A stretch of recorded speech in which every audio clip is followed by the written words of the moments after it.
everyone. Welcome to week 3 in Public Speaking Online. I hope that you're finding that this course has already been helpful to you as you've now had to get up and give your first speech. And yes, it was only a speech of introduction, but still, you had to get in front of an audience. And I know that can be threatening, and so good for you. Congratulations on having one of your speeches down. I want to go over a couple things that are coming up for this week. So first and foremost, I do not have all the introductory speeches graded, but I'm going to try to get those all graded by today. This speech was more of an exercise in you getting up and expressing yourself and introducing yourself to the course.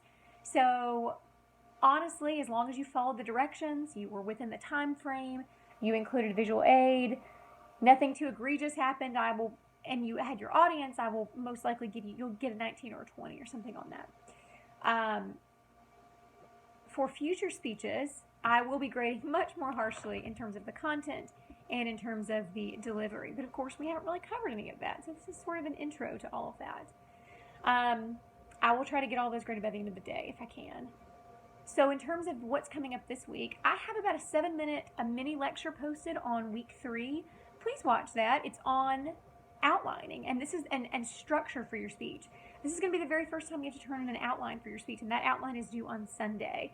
And so that mini lecture will go over things like, hey, when you start a speech, you can't just start with, my name's Katie Anthony and I'm going to give a tribute speech. No, you start with an attention getter, something that is going to bring your audience into whatever it is you have to say.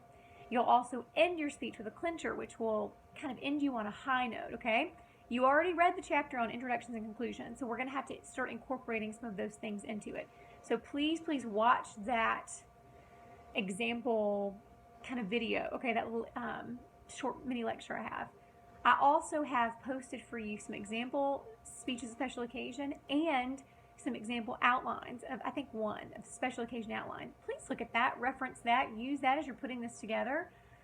In terms of the special occasion, I'm not asking you to actually have to be in a wedding and give a toast. That's not what I'm asking. What I want you to do, though, is to pretend as though you were. If you were going to give a toast at someone's wedding, how would you write it? What would you say?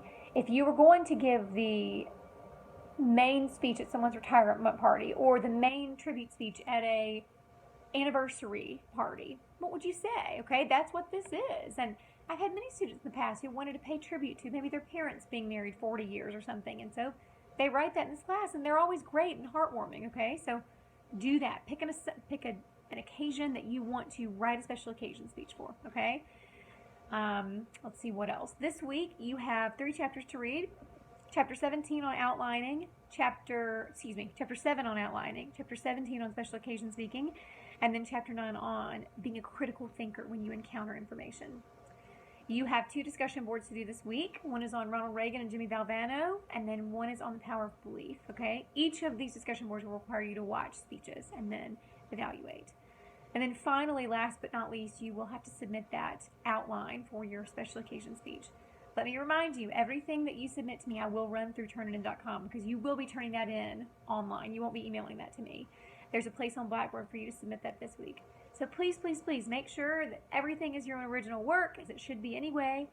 And if you have any questions, please let me know. Again, do pay special attention to that chapter on outlining and structure, because especially once we get to informative and persuasive speeches, you're going to need to make sure your thesis is locked down, that you have a listener relevance link in the introduction that follows your attention getter, things like that, and that you're going to preview those main points. First, I'm going to discuss this. Second, I'm going to talk about this. Third, I'm going to discuss this. So if you have any questions on that, let me know. Your book does an excellent job of lining it out. And also, please check on GoReact. There's a rubric posted for every speech from here on out for all the big 3. So go look at that rubric and see, hey, this is what she's going to be looking for. She's literally going to be looking for me to give an attention getter. She's literally going to be looking for a listener relevance link.